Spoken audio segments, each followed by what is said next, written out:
नमस्कार दोस्तों, मैं शिवेश मिश्रा स्वागत करता हूं आपका एनजीआईटी ऑफिशियल में। जो भी स्टूडेंट यूपी पुलिस की तैयारी कर रहे हैं उनके लिए प्रयागराज का चक्षु प्रकाशन लेके आया है बहुत ही शानदार किताब। उसका पीडीएफ हमारे बगल में दिया जा रहा है। आप इसके क्वेश्चन को सॉल्व कीजिए। इसके जो प्रीवियस ईयर क्वेश्चन दिए गए हैं उससे अपने जो आपके स्ट्रेंथ को आप नापिए, देखिए कि आप कहाँ तक पहुँच रहे हैं। और ये बहुत ही शानदार किताब है, आपको यूपी पुलिस की तैयारी में बहुत ही मदद करने वाली है। साथ ही साथ आपकी जो हम हिंदी की क्लास ले रहे हैं उस पर आज एक नया टॉपिक हम लेके आ रहे हैं। हमने अभी अब तक जो भी कक्षाएं ली हैं उसका बहुत ही शानदार रिस्पांस मिल रहा है हमें। उसको देखते हुए हम आज एक नए टॉपिक की शुरुआत कर रहे हैं। तो आज हम कोई नया टॉपिक शुरू करें उससे पहले 2 मिनट के लिए हम आपको एक बार रिमाइंड करा देना चाहते हैं कि हमने अभी तक क्या क्या पढ़ा। तो जैसा कि आपको पता होगा कि अभी हमने वर्णमाला ख़त्म कर चुका हूँ, वर्णमाला। फिर हमने शब्द रचना,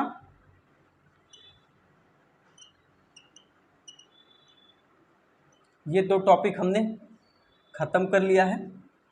अब आज की क्लास में हम आपको शब्द रूप लेके आए हैं।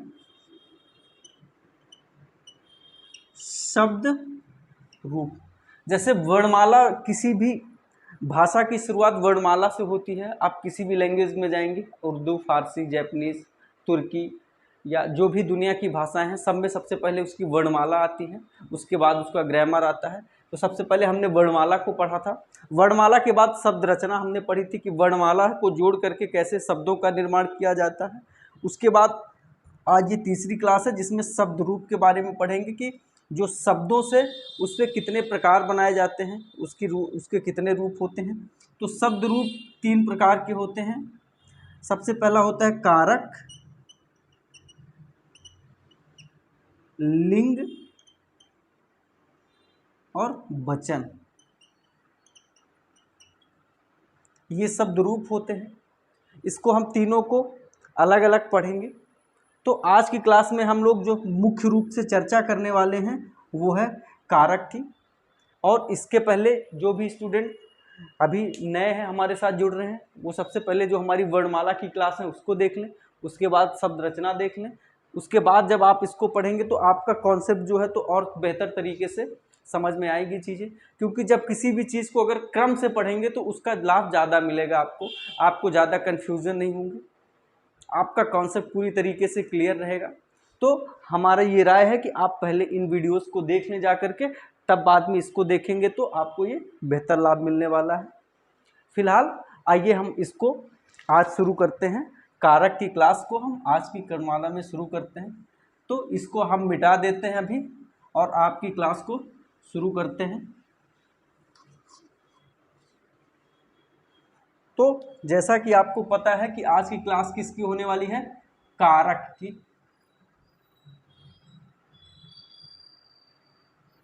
कारक, कारक होता क्या है, हिंदी व्याकरण में कारक की क्या उपयोगिता है, उसकी क्या भूमिका है। तो कारक को हम इस तरीके से समझ सकते हैं कि संज्ञा या सर्वनाम का क्रिया के साथ क्या संबंध होता है उसी को हम कारक कहते हैं। संज्ञा या सर्वनाम का विशेषता क्रिया के साथ जो संबंध होता है उसी को हम कारक कहते हैं। दरअसल अगर हम संज्ञा शब्दों के बाद जिन प्रत्ययों का प्रयोग करते हैं उसी को विभक्ति बोला जाता है। तो कारकों की विभक्ति होती है। कारक हिंदी में कारकों की संख्या 8 मानी गई है और संस्कृत व्याकरण में कारकों की संख्या 6 मानी गई है।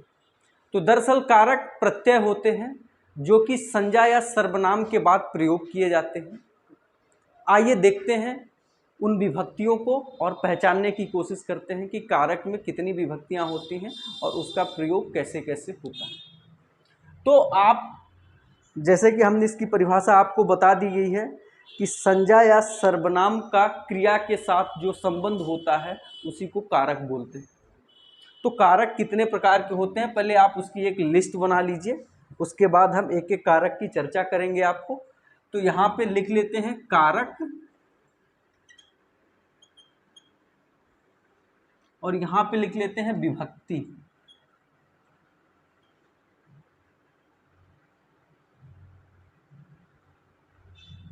कारक और विभक्ति, आप इसको लिख लीजिए। मैं हट जाता हूँ साइड से, मैं एक एक करके सारे कारक को लिखता हूँ और आप उसको हमारे साथ साथ लिखते जाइए। सबसे पहला कारक क्या होता है? कर्ता कारक। कर्ता कारक की विभक्ति क्या होती है? ने। आप इसको लिख लीजिए। सबसे पहले कर्ता कारक होता है, उसकी विभक्ति क्या होती है? ने होती है। दूसरा कारक होता है कर्म कारक। कर्म कारक होती है, इसकी विभक्ति क्या होती है? को होती है। कर्ता कारक की विभक्ति ने, कर्म कारक की विभक्ति को। तीसरा होता है करण कारक।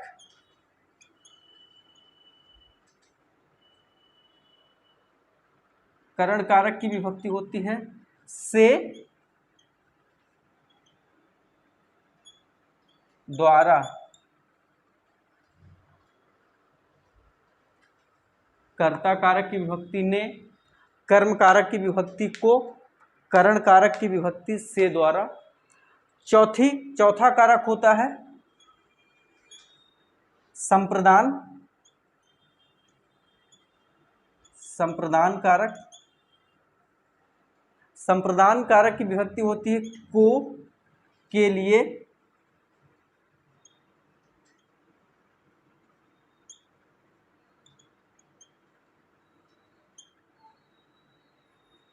को, के लिए। पांचवा होता है अपादान कारक।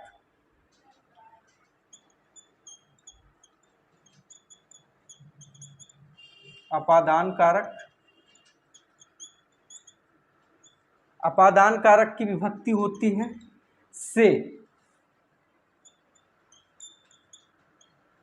इसका अलगाव के अर्थ में होता है। जैसे यहाँ पे भी करण कारक की विभक्ति भी से होती है, अपादान कारक की विभक्ति भी से होती है, लेकिन दोनों में अर्थ ये है कि अपादान कारक की जो विभक्ति से होती है उसका मतलब होता है अलगाव, किसी चीज़ से अलगाव होता है। जैसे हिमालय से गंगा निकलती है, मतलब हिमालय से गंगा क्या हो रही है? अलग हो रही, वहाँ से अलग होने का भाव हो रहा है। पेड़ से पत्ते गिरते हैं, यहाँ पे भी से विभक्ति आ रही है, तो से क्या मतलब कि पेड़ से पत्ते का गिरना, मतलब वहाँ से उसका अलग हो जाना। तो यहाँ पे अलगाव का इसका भाव आ रहा है, तो ये एक अपादान कारक हो गया। इसके बाद हम आपको साइड में लिख देते हैं, यहाँ से इसको हम पार्टीशन कर दिए, आप इसको एक बार लिख लीजिए। इसके बाद जो भी बचे हुए हैं हम उसको वहाँ पे लिखते हैं। संप्रदान हो गया। इसके बाद होता है इसके बाद क्या, कौन सा कारक आएगा? कर्ता, कर्म, करण, संप्रदान, अपादान। इसके बाद आएगा संबंध कारक आता है। संबंध कारक। संबंध कारक की विभक्ति होती है का, के, की, रा, रे, री। इसके बाद आता है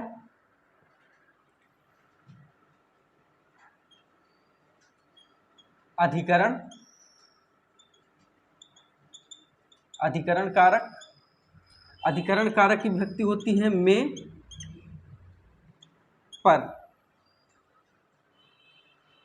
ये हो गया 5, ये हो गया 6 नंबर, ये हो गया 7 और ये 8वां कारक हो गया संबोधन।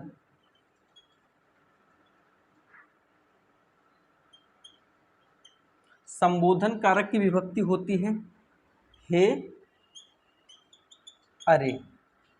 आप एक बार इन 8 कारकों को लिख लीजिए और उनकी विभक्तियों को पहचान लीजिए। इसके बाद हम आते हैं एक एक कारक को, फिर हम अच्छे से इसको डिटेल में जाकर के पढ़ते हैं।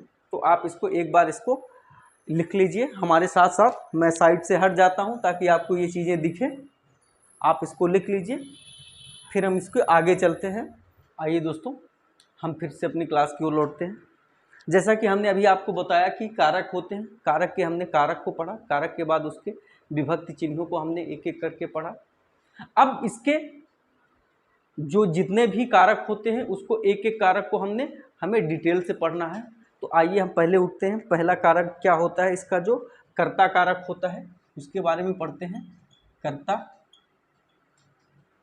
कारक,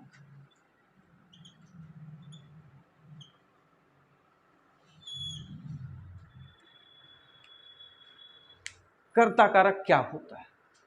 दरअसल कर्ता कारक का मतलब होता है कार्य को करने वाला, जो भी यानी कि डूअर, जो व्यक्ति या जिसका अर्थ कार्य करने के अर्थ में होता है, जो कार्य करने वाला होता है उसको बोला जाता है कर्ता कारक।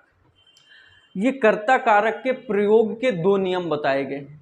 हालांकि इसको पहचानने का तरीका बताया गया है कि कर्ता जहाँ पे ने विभक्ति आपको मिल जाए आप वहाँ पे पहचान जाएंगे कि कर्ता कारक यहाँ पे कर्ता कारक है। लेकिन ये इसका एक पहचान है या इसके कुछ अपवाद भी दिए गए हैं। वहाँ से अगर प्रश्न आते हैं तो बहुत सारे बच्चे फंस भी जाते हैं। तो अगर इसको हम बेहतर तरीके से अच्छे से डिटेल में पढ़ेंगे तो उसके एक एक क्वेश्चन को हम लोग बहुत अच्छे तरीके से पढ़ पाएंगे और इसकी जो बारीकियां हैं उसको भी समझेंगे और देखेंगे कि जहाँ पर कुछ ऐसे भी प्रश्न होते हैं जहाँ पर इसकी विभक्तियों का लोप होता है उसके बावजूद भी यहाँ पे कर्ता कारक होता है। तो इसके क्या क्या नियम्स होते हैं उन सब चीज़ों को हम अभी आपके साथ यहाँ पे रखने जा रहे हैं। तो दरअसल कर्ता कारक के प्रयोग के दो नियम बताए गए हैं।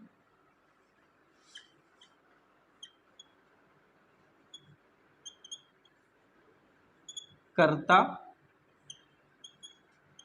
कारक प्रयोग के दो नियम हैं, दो नियम हैं। पहला नियम ये कहता है, नियम एक आप करके लिख लीजिए।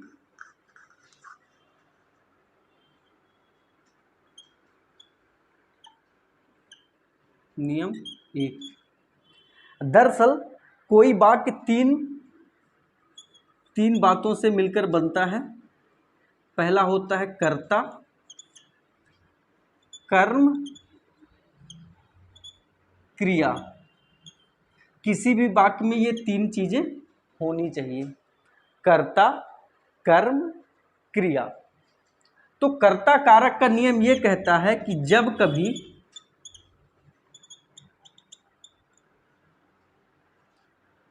क्रिया क्या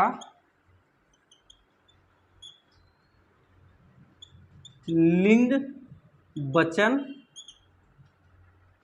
कर्म के आधार पर, कर्ता के आधार पर परिवर्तित हो, कर्ता के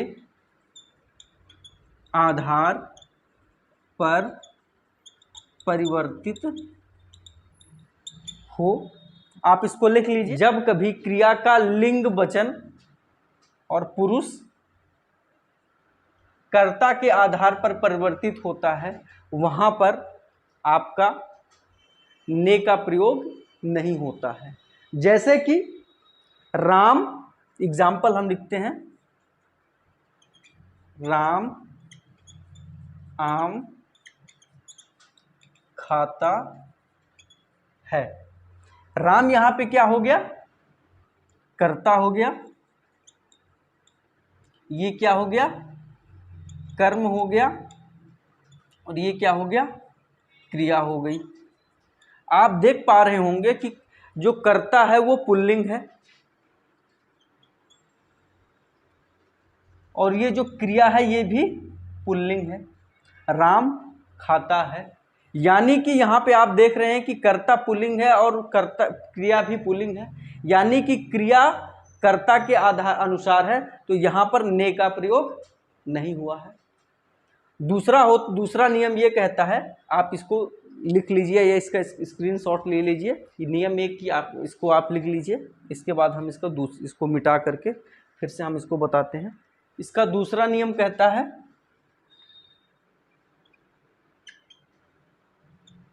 जब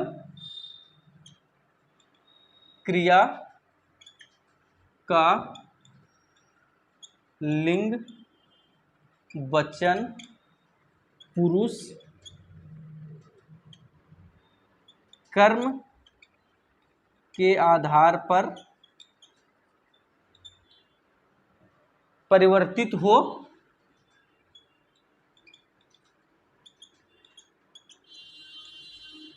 तो उसे तो वहां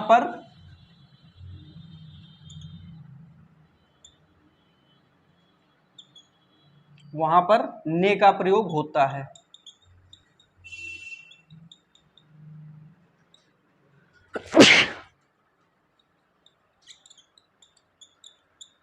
आप इसको लिख लीजिए कि जब क्रिया का लिंग वचन पुरुष कर्म के आधार पर परिवर्तित होता है तो वहां पर ने का प्रयोग होता है। जैसे राम ने रोटी खाई। आप इस वाक्य को आराम से देखिए और समझिए।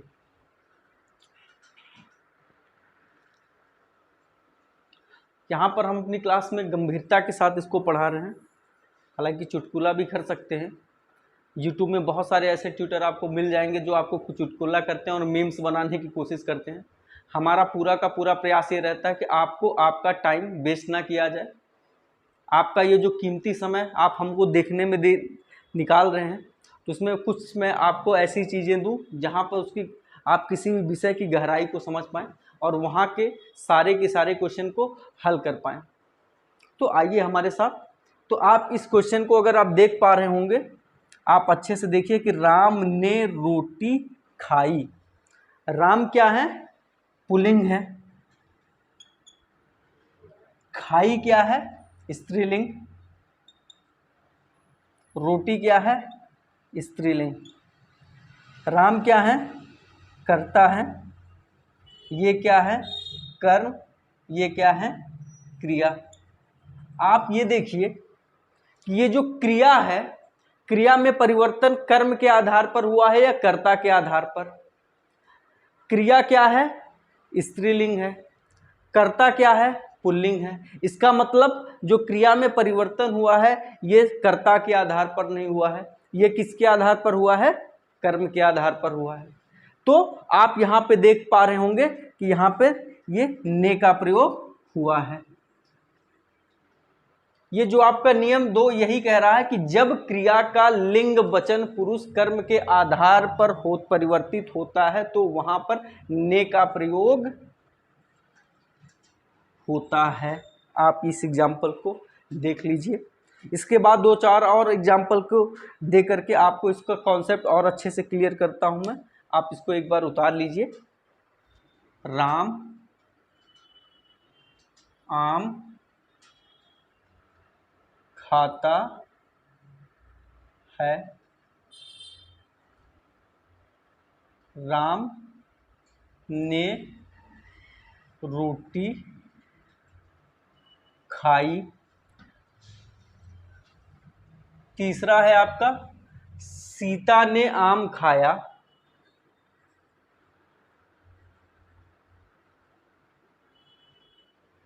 आम खाया। आप इसको लिख लीजिए, मैं साइड हट जाता हूं, उसके बाद मैं और एग्जांपल आपको देता हूं। इसका चौथा लिख लीजिए,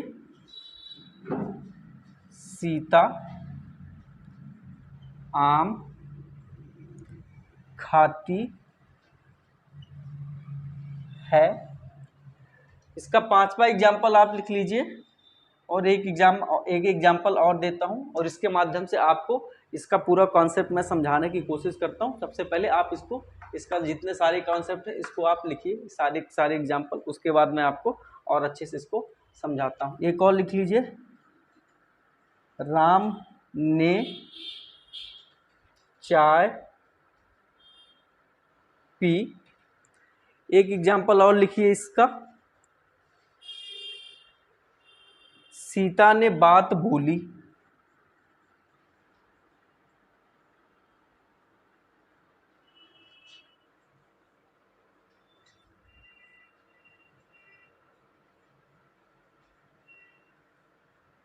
सीता ने बात बोली।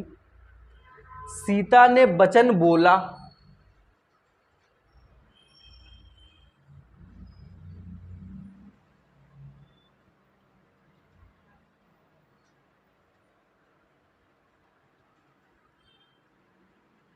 इतना लिख लीजिए, इतना काफ़ी है आपके लिए।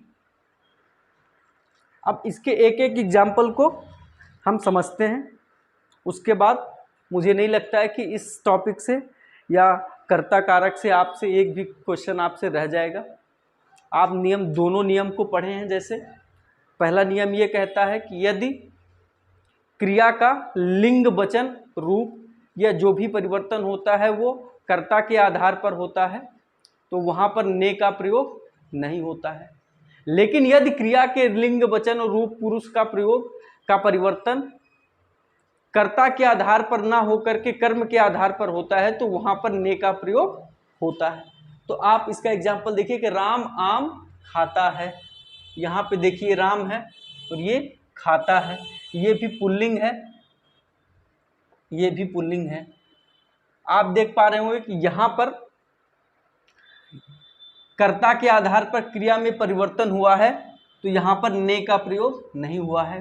राम ने रोटी खाई, ये आप देख रहे हैं, ये स्त्रीलिंग है, ये पुल्लिंग है, ये भी स्त्रीलिंग है। तो कर्म के आधार पर क्रिया में परिवर्तन हुआ है तो यहाँ पर ने का प्रयोग हुआ है। सीता ने आम खाया, आम क्या है?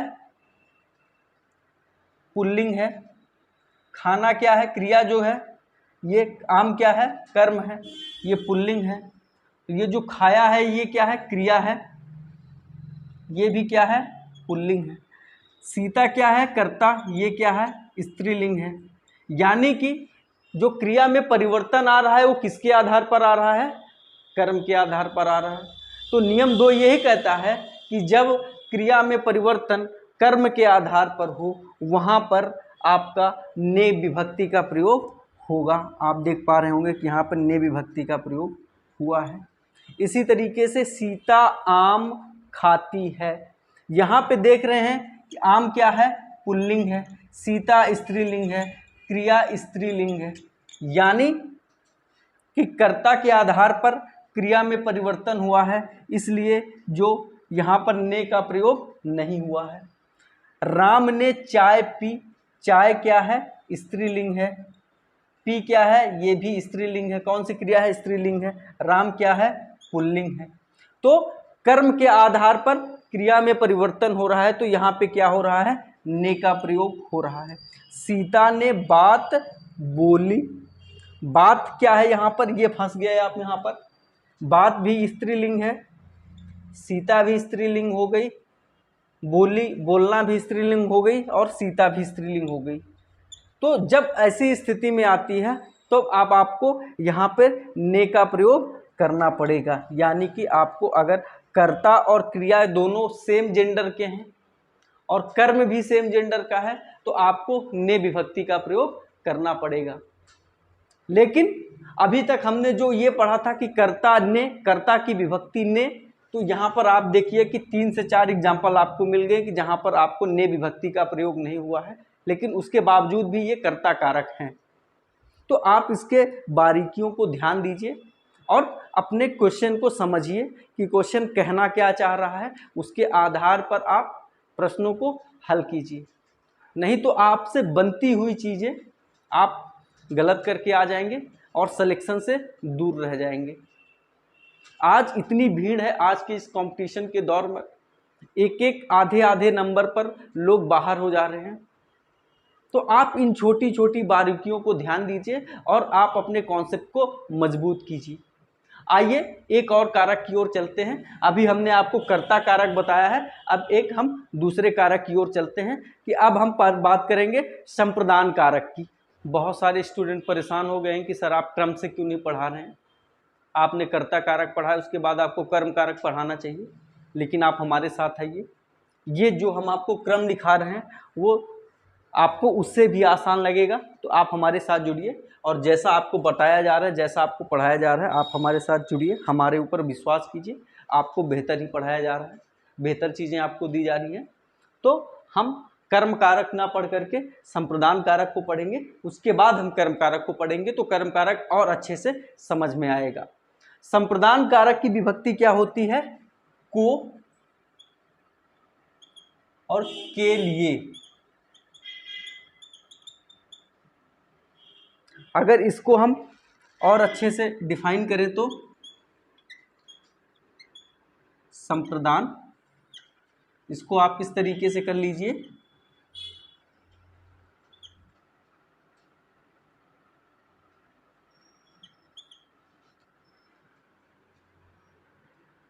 किसी को कुछ दिया जाए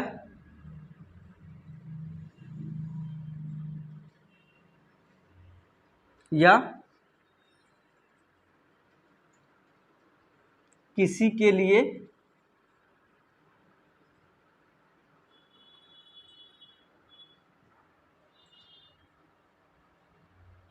कुछ किया जाए, यहां पर संप्रदान कारक होता है। किसी को कुछ दिया जाए या किसी के लिए कुछ किया जाए, जहां पर ये दोनों भाव छिपे हुए होते हैं वहां पर संप्रदान कारक की विभक्ति होती है। बहुत ही आसान है, आप इसको देखिए कि किसी को कुछ दिया जाए, जहां पर आप किसी को कुछ देने का भाव होता है कि हम इसको कुछ दे रहे हैं, या किसी के लिए कुछ कर रहे हैं, वहां पर कौन सा कारक होता है, संप्रदान कारक होता है। आप इसको एक बार लिख लीजिए, मैं यहाँ साइड स्क्रीन से हट जाता हूँ, उसके बाद मैं आपको इसको और अच्छे से समझाता हूँ। इसको मैं एग्जाम्पल के माध्यम से समझाता हूँ।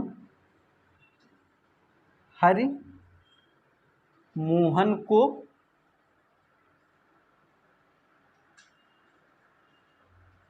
रुपए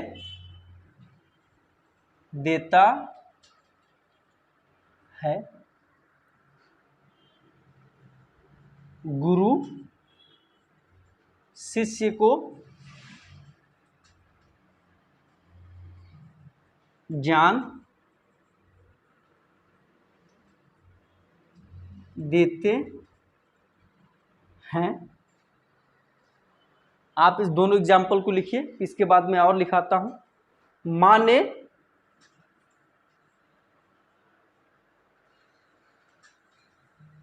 बच्चों को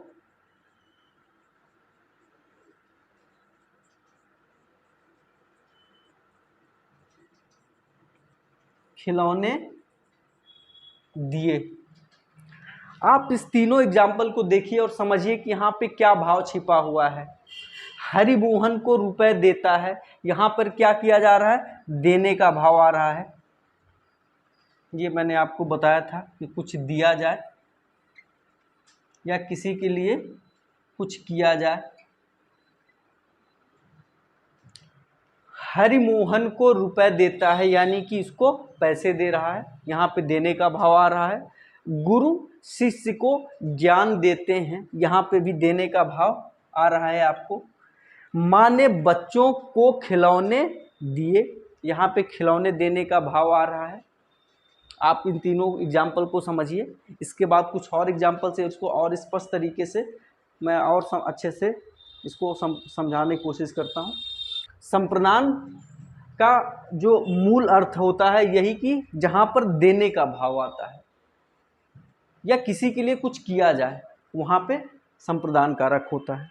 आप इसको एक बार इसको आप लिख लीजिए या फिर आप इसका स्क्रीनशॉट ले लीजिए। मैं स्क्रीन से हट जाता हूँ, इसके बाद एक दो और इसको एग्जाम्पल से समझाता हूँ। संप्रदान कारक में के हित के निमित्त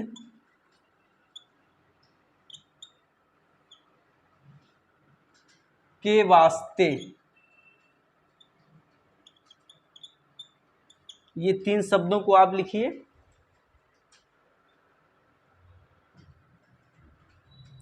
ये तीन शब्दों को लिखिए, फिर इसको मैं एग्जाम्पल देता हूं और आपको इसमें बताता हूं। क्या होता है कि कभी कभी ये जो हमने आपको को के लिए आपको नहीं आता है सब, वाचक किस वाचक शब्द के रूप में आपको के हित के निमित्त के वास्ते ये दे दिया जाता है, वहां पर भी आपका संप्रदान कारक होता है। जैसे राम के हित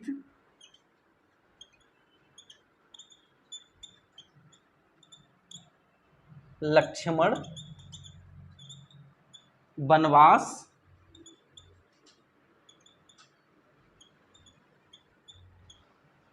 गए। यहां पे के हित शब्द आ रहा है, लेकिन इसका अर्थ क्या हो रहा है? के लिए। यानी कि राम के लिए लक्ष्मण वनवास गए। लेकिन यहां पे इसकी जो विभक्ति होती है को के लिए, तो के लिए के स्थान पर अगर आपको के हित आ जाता है तो आपको घबराना नहीं है। उसका मतलब भी होता है कि यह संप्रदान कारक ही है। एक दूसरा एग्जाम्पल हम लेते हैं, आप इसको लिख लीजिए। उसके बाद दूसरा एग्जाम्पल लेते हैं। दूसरा एग्जाम्पल लीजिए कि तुलसी के वास्ते ही जैसे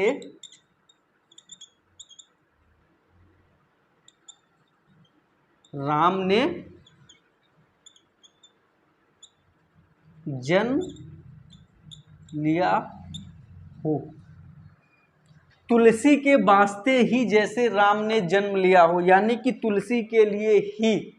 यहां पे भी ये जो के वास्ते शब्द आया है, इसका मतलब भी होता है के लिए। आप इसका दूसरा एग्जाम्पल, इसके बाद मैं आपको तीसरा एग्जाम्पल और लिखाता हूं। आप देखिए कि मेरे निमित्त